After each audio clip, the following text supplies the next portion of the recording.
In front of me is Samsung Galaxy A25 and today I would like to show you how you can set up screen lock.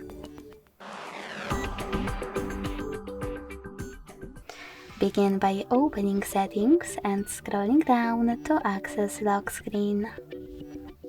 Now click on screen lock type and select one of those locking methods by clicking on the best one: PIN, password or pattern.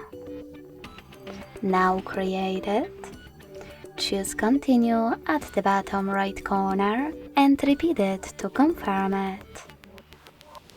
Then select confirm. Now manage lock screen notifications thanks to those options, or disable them completely thanks to this switcher at the top.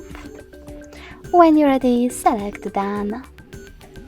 In this pop-up, you need to decide if you wish to switch on remote unlock by selecting one of those options at the bottom.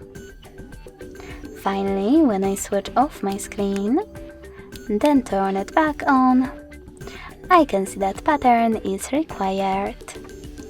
Thanks so much for watching. If you enjoyed this video, leave a like, comment and subscribe. Bye!